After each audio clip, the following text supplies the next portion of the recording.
Pat yourself on the back because you are right here, right now for a reason. Welcome to the On Purpose podcast, where together we'll empower ourselves and others to live lives with more passion and purpose. How you doing this morning, Jared? Flustered, flustered. I love listening to you do that, and I love where we're heading with things. Man, today is interesting. We had a whole different episode kind of put together, and we're like, man, let's scrap that and let's just go a little freestyle, little episode 18 rant. And I want to get right after it, man, and let's talk about hard work and adversity and just what we're doing with our time. I appreciate you believing in our vision for this podcast, and I'm humbled by the numbers we're getting and the messages we're getting from people and the impact it's making. But I'm also a little concerned that we have a lot of people listening, a lot of people being part of the community, but not fully committing to what we're after. Yeah. It's so difficult for some people to see the value past immediate success, or past that immediate, what's the word I'm looking for? That like initial gratification. Yeah, that instant gratification. And I've been experiencing that so much with my peers and even sometimes team members. You know, just that so many people don't see the value in putting in that work. And for us, it is a little bit frustrating sometimes where we have such high achieving listeners that just don't submit the homework because we know the value of submitting it. Yeah, and I think most people are actually doing it. They're not submitting it out of fear, right? Fear that we're accountable, fear that Ali's going to message you back and be like, hey, you set this goal for yourself. How are we looking, where we're at, where are we at, and what are we doing for it? And I think that's where our true growth comes from, is when we not only set the goals, but we're working towards them, but we're sharing that work. And then on the flip side, we're sharing the shortcomings, right? Sometimes you come up short. There's nothing wrong with that. But how do you bounce back? And that's where people struggle. Everybody I know wants big things in life. Yeah. Right? Nobody I know is like, I don't really want anything. I want this little small stuff in life. Everybody wants big stuff. The difference is not everybody's willing to work day in, day out on the little things that move you towards that. And that's really what we wanted to talk about today was, what are you doing for your hard work? What does your hard work look like? Because too many people I see, like you, for example, you're working very hard for your first MMA fight. I worked extremely hard for my fights. Here's what I'll tell you. On fight night at the arena, when it's all said and done, everybody in the arena wants to fight. Right. Everybody's a fighter. Everybody. Yeah. Oh, I'm going to fight next week. I can't wait to do this. I can't tell you how many messages we get. Hey, can we sign up to fight? When can we fight? And then what happens? It takes 6 weeks to prepare properly for a fight. 6 weeks, day in, day out. Food prep, workouts, sleep, extra conditioning, getting beat up, chiropractic, massage, all the stuff that goes into being an athlete. And then wait a second, that looks like hard work. I only want to fight on that Saturday night when you got your hand raised, but they don't understand you don't get there without working every single day. Yeah. And that's where people drop the ball. They see the end result, but they don't realize like there is no overnight sensation. There is no one-hit wonder. Like, it's a lot of work. Yeah. Why are we afraid of that work? I don't know if it's people being afraid or just not really understanding how much work it's going to take for certain goals, right? Because like you said, everybody wants the big success. Everybody wants to be achieving things at a high level no matter what you're interested in, whether it's MMA, music, business. Everyone wants to be at the top level. But I think a lot of people, whatever realm that you're focusing in, a lot of people focus more on the end result than the journey, right? Than the work that goes into it. And I think that's a really important thing more important than the end result is focusing on the actual work that's going to be put in. You know, like, for example, I understand right now that I have to make sacrifices for my first MMA fight to get in the cage, and I have to drop off other things. Even for my business, I know I don't have a huge team. I know that, hey, I'm going to have to dedicate a few evenings a week to come in here and get extra hours in, put in that extra work because I'm having team transition. So I don't know. Why do you think? Why do you think? Think that people are afraid to Yeah. work for it? I think people are short-sighted and they don't see necessarily the progress. And it's kind of what I've talked about before, raising a kid, right? If you look at your kid every day, they don't seem like they're getting that big. But the aunt or uncle who hasn't seen them in months, when they come across, they're like, oh my gosh, Trey's so big. I think our lives are kind of like that. The small work we do every day is progress, but we don't see that huge overnight change that we're seeing on social media, that we're seeing everybody else make. And it seems like they're making it so much faster than us, we get discouraged. We don't see the value in the small work because we're not seeing an immediate result day in, day out. But if we stop and look back 6 months, a year, and be like, wow, that's where I was. Look how far I am. In retrospect, we've made great gains. But I think we lose perspective on that, and we want that immediacy. We want that success right now. And the truth is, team, nothing worth having and nothing that's sustainable will happen overnight. Yeah. Right? That's the perfect example of your lottery winners. They win all this money, but their lifestyle, their habits, their discipline isn't designed to create that wealth, or they'd have had it to begin with. So now they get all this wealth, and what happens? I say we could Google it, but it's a crazy statistic of how many lottery winners end up bankrupt. Yeah. Because they got overnight success, but their foundation wasn't designed to maintain it. And that's what we got to realize. Our success is built off the small things we do every day if we're going to sustain it. Yeah. You can wake up every day and your goal in life is to hit the lottery, but you're more likely to get struck by lightning like twice or something before that happens. So really, let's work towards what we control. You said something too that really resonated with me, was that people get discouraged. Sure. Because I think in this day and age, we're inundated with so much information, and especially social media is a big thing, because you see your peers, your role models, other people maybe you don't know in your community on, so many platforms. You have Facebook, Twitter, Snapchat, Instagram. If you're just spending 20 minutes on each one, which we've done studies, we've received homework. People are spending a lot more time on social media than just 20 minutes on a platform per day. You're talking minimum hour a day. That's below the average. I think TV averages used to be between like that 4 to 6 hour average. It's around the same in social media. And so many people are just consuming information and then not acting. I don't know. I can't name on one hand, more than one hand, how many other people in my circles of people that I actually know that are actually producing content. You're one of the only people that I know that are putting out videos, that are sharing things besides just, their pictures every couple weeks of doing an event. And that's a big part of our world right now is putting out content. That's a big piece of the work. What we're doing right now, like this is, we're having a good time, but this isn't for fun. This is part of the work. This is something that we're building as well. And I think that so many people, like you said, get just inundated and discouraged. Yeah, and I think you hit something else. We're building. We haven't built. Right, and I think that's a difference is we know that every time we record an episode, it's building the foundation. We know every time we meet to talk about what we're going to cover and to set up the framework, we're building the foundation. And then we consistently do it. Guys, this is episode 18. That's 18 in 3.5 months. That means we're consistently showing up. We made mistakes. We've improved things. Alex decided to go a different direction. There's no harm in that.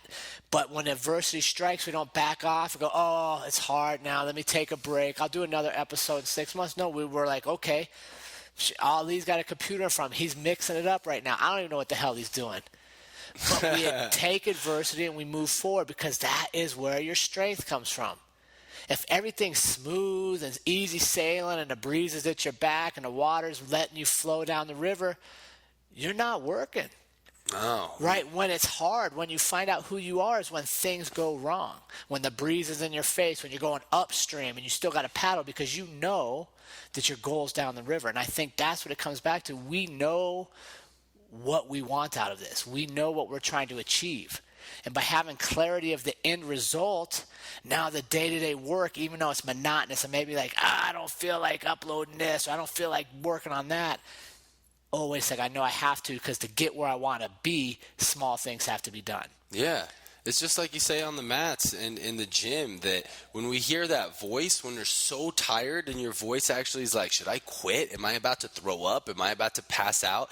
That's like, yes, that's that adversity, that growth adversity. That's that level of adversity to where you know you're growing. And I think that applies to everything in life. Like, you know, not having a producer on the podcast. You think I want to go on GarageBand and look how to set up 2 mics and all this? Like, it sucks. You know, Yeah.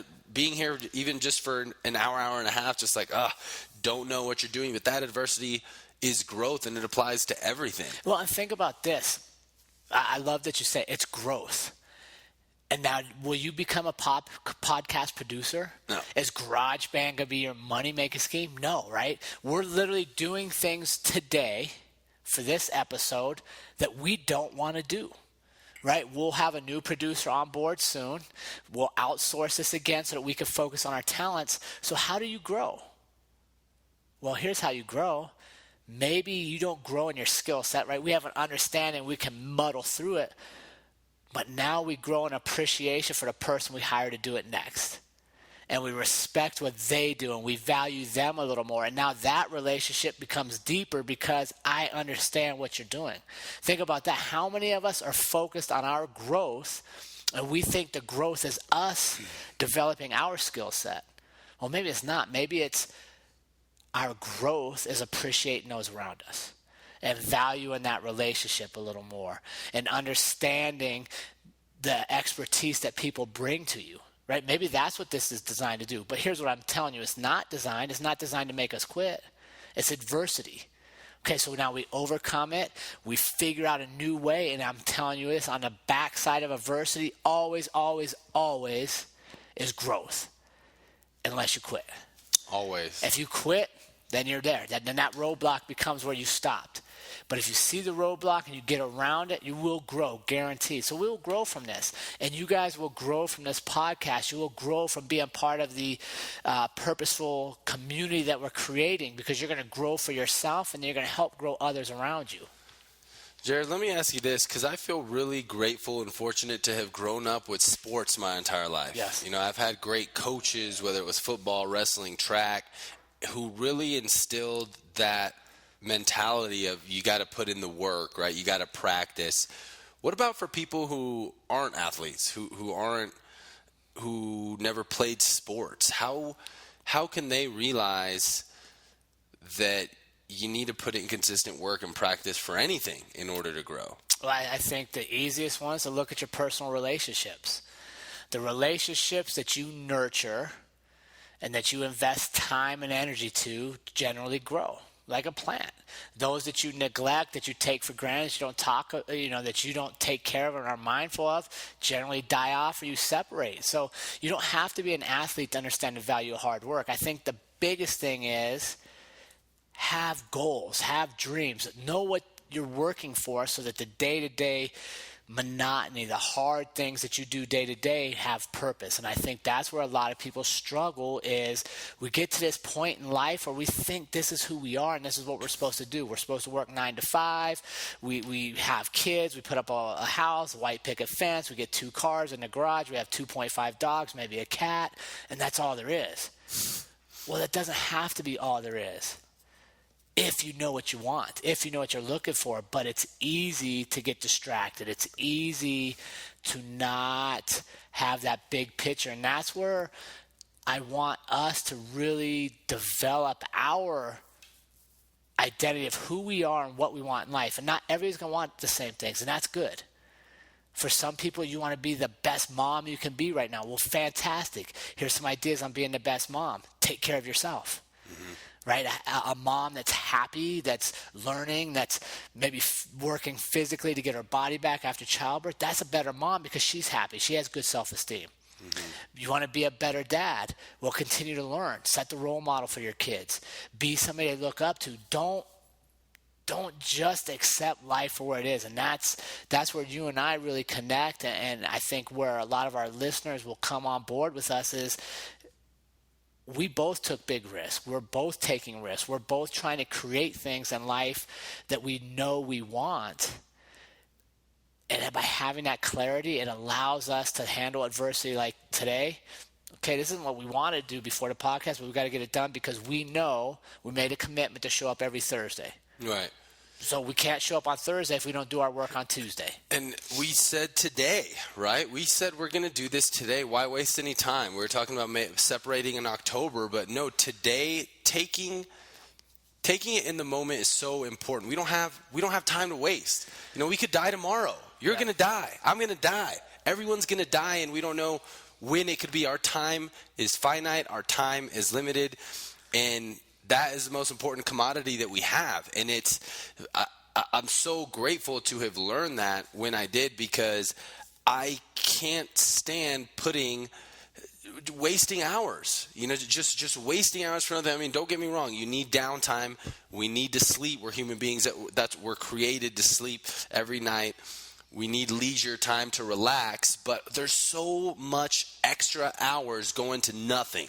Nothing. And I'm guilty of it too. Just scrolling on social media, Netflix shows. I mean, if you've watched every show on every episode on any show, you're talking close to 100-something hours. You could learn a brand new skill and be very adept at that skill. 100 hours, and imagine 100 hours of mat time. Yeah. How much more ahead? And it pains me to see that so many people don't value their time and put in the work, right? Because we are built on achieving. Achievement is happiness to us, but here's the key: we can't put our happiness behind the achievement.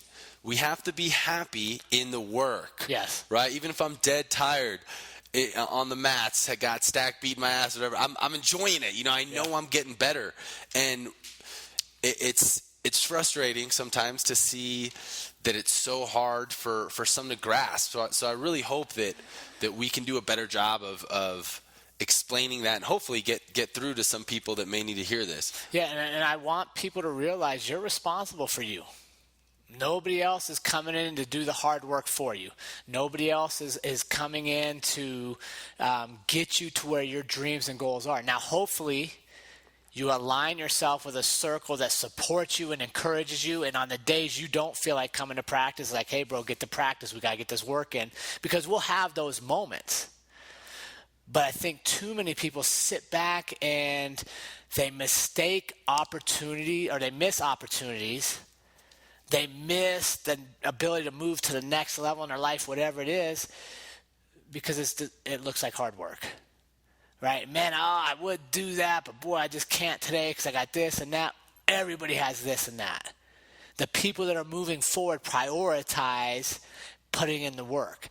And I wholeheartedly agree with you. Something I like to ask myself, if I find myself idly doing something, is just stop for a second and ask myself, is this making me better?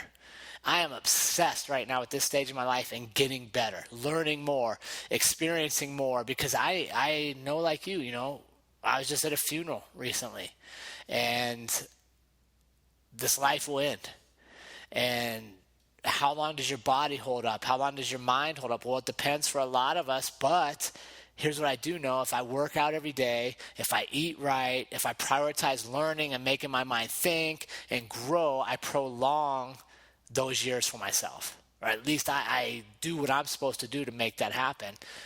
I'm scared to death of looking back and going, man, what would my life have been if I'd have worked harder here, if I'd have taken a risk here, if I'd have tried something there. And I don't know how this is going to work out. I don't think any of us do. But what I will tell you is I'm not going to get to the end of it and go back and say, man, only if. I'm going to say, hey, I gave it my best and this is where I'm at. And I think for many of us, you hit it on the head, we go through today thinking like, we can do that tomorrow. We can do that Saturday. We'll just live for the week. We'll get through Monday through Friday because I really enjoy Saturday. That's one day out of 7. You're just going to exist the other 6 to really celebrate one. To me, that's awful. That's a very short-sighted way to enjoy this life and the journey. And you're right, man. We don't have time to waste. We don't. And even Saturday isn't guaranteed. My grandmother, my abuelita, I just got a call this morning. She had a heart attack last night, my beloved grandmother. And it's like, wow, that really put things into perspective for me to where not only us, but anybody, even if you're holding a grudge on somebody, maybe they're not here tomorrow, right? To where it's so important to be doing the work, whether that's for your goals, whether that's for your relationships. Don't hold off on tomorrow. Get it today. Execute. And it's not all just work, right? Like I would say that on average, Jared and I are probably a little bit more obsessed with self-improvement and putting in the work than others. Not everybody has to be that way. There's always room for that leisure, but that leisure and those pleasure activities are so much better after you've done the work, after you've earned that cheat meal, right? That treat meal, as I like to call it, a treat meal. That you earn that vacation because you've been busting your ass. To where work, if you're not enjoying the work, then you need to find a different type of path. Enjoy the work that you're doing. Yeah, I like Jocko. I'm a big follower of Jocko, and he has a saying that says discipline equals freedom. Right? So if you want to enjoy your leisure more, do your work earlier. Right? Like, we all know that if you know you didn't do your work and you try to take time off, part of your mind is going to go back to the work you haven't done. We just know that. It's kind of how we're wired, most people at least.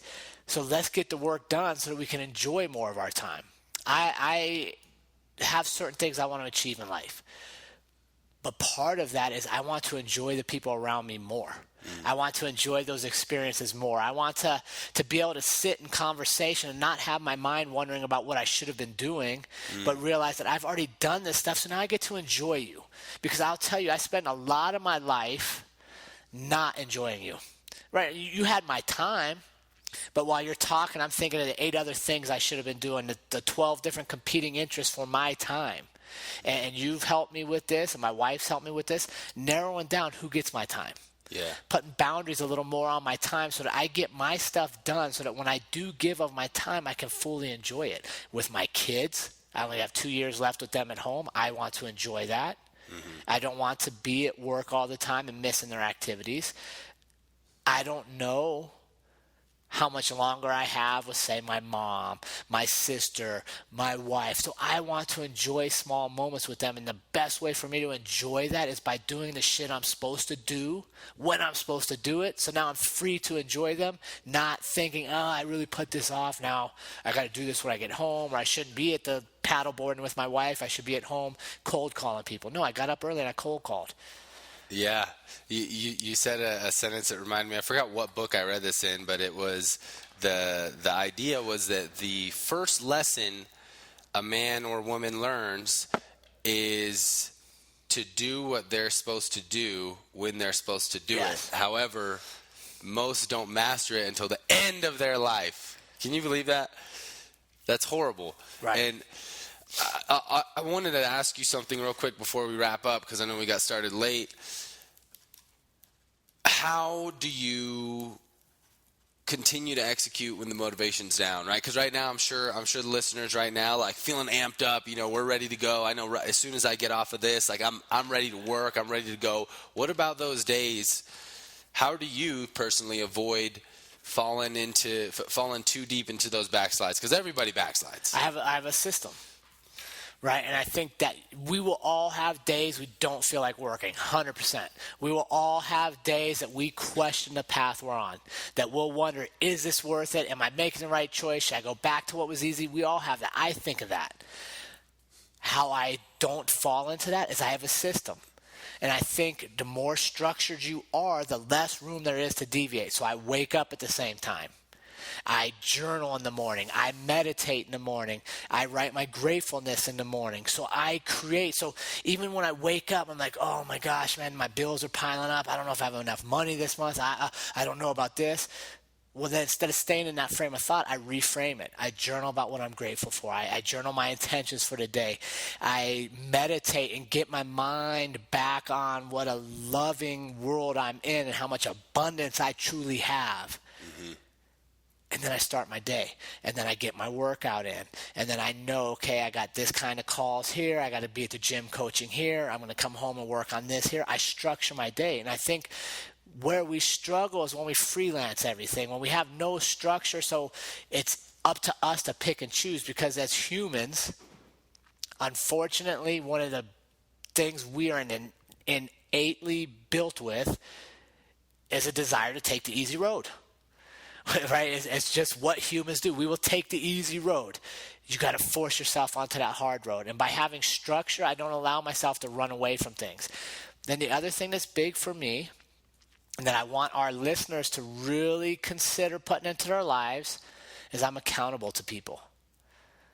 I told you what I believe this podcast can do and why I want you to be part of the team. Now I got to show up to you to hold up my end of the deal, because I promised this. I promised my wife certain things in life. I need to show up for her because I made promises. I told my mom that I would live a life that would make her very proud, that I would do things that she didn't necessarily get the chance to do because she had me so young. I got to show up. And when you quit thinking about yourself, feeling sorry for yourself, thinking it's all about you, and you realize all these other people are counting on me, then it's easy to sacrifice because you know what it's for. So I have personal goals and dreams, I create structure, and then I'm accountable to other people because I made promises. And I think that's where people probably struggle the most, is they don't tell anybody else why they're working for what they're doing, why they're doing what they're doing, what they hope to get out of this, what they're willing to sacrifice. And that pressure to me of knowing I might let you down, I will always work hard. It's easy to let yourself down. Yeah. It's really difficult to let somebody else down. So I encourage people to create that structure, and I want the On Purpose community to be that for each other. Commit to the community. Commit to doing your purposeful practice. Commit to really finding the purpose in your life and getting the most out of our time here. And then let's hold each other accountable. Amen. Amen. I couldn't agree more. It's systems and accountability.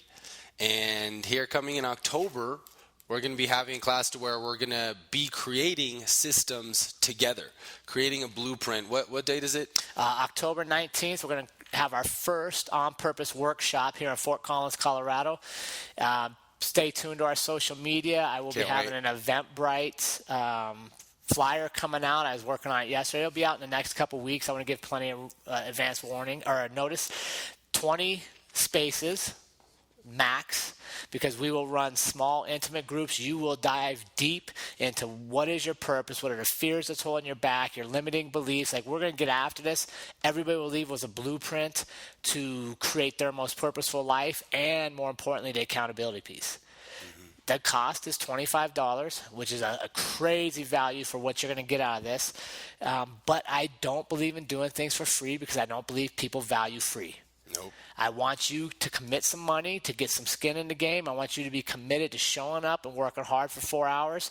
And then in 2020, we're going to springboard this into probably quarterly sessions, because I believe that we can really change the world.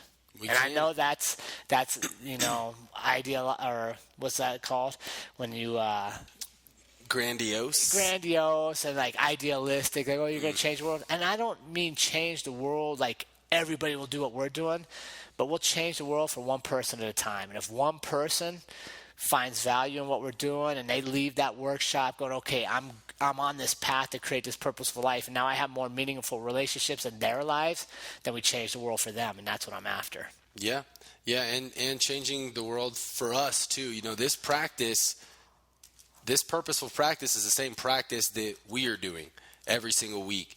And living life with purpose is so important. I mean, years go by like this. I'm having my 10-year high school reunion next month, and I'm like, what? 10 years ago, that's it just goes by like this. And the worst thing ever, I've volunteered at elderly homes. Like I said, my grandmother just had a heart attack. The worst thing ever is being at the end of your life and having regret. Yep. Seeing regret in people's eyes is the saddest, probably worst thing that you could possibly imagine in life. I can't imagine getting to the end of my life and being like, shit, what happened? I was freaking drinking and watching Netflix and I was about to doing nothing. Yeah. Right. Those are the words that if I hear myself say it, I want to just punch myself in the face. As I was about to. No, I wasn't about to do nothing because I could have. So as we wrap this up, here's some homework or purposeful practice for this week. Practice. First off, I want you to take inventory of your daily activities and ask yourself, is it making you better? Right? Just look at, what am I spending my time daily, and is it making me better? 2, what systems do you have in place to keep you on path so that on those days we're doubtful, those days the negative voice in our head is telling us what can't be accomplished, what gets us back to the road of productivity? And then 3, who's holding you accountable? That's where we're going to work on. So are your daily activities making you better? 1. 2, what systems do you have in place to get you back on path and back on track? And then 3, who's holding you accountable? And then 4, email your purposeful practice to onpurpose.official@gmail.com. Because if you mail it in and ask us, we'll hold you accountable. We will. We would love that because it helps hold us accountable to our listeners. And quite frankly, we've gotten a lot of feedback, but a lot less personal practice being submitted. So if you're submitting that purposeful practice, you're already ahead of the average, much ahead of the average, because we have a few hundred listeners per every single podcast with maybe 1, maybe 2 purposeful practice submitted per episode. That's a very small percentage, and it's an easy thing to do, and it's an extra layer of accountability. Right. And you'll find that consistency, we didn't hit on that much this podcast, but consistency is really the key to many successes because it means you're creating habits by doing things daily. So this podcast comes out once a week. That means you have 6 days to get that purposeful practice in before the next one. So reflect on it. Take some time to give it some deep thought, but then don't let yourself off the hook. Submit your practice and really dive deep into creating that purposeful life for you. Well, I appreciate you, Ali. I'm thankful that you believe in the dream of what we're doing, that you're on board, and I appreciate the time you take from your other endeavors to make sure this podcast happens every week. Likewise. We're both busy, and it means a lot for us to be putting our time into this. Awesome, team. Remember, life is too short to live any other way than on purpose, so get that practice in, and we will see you all next week.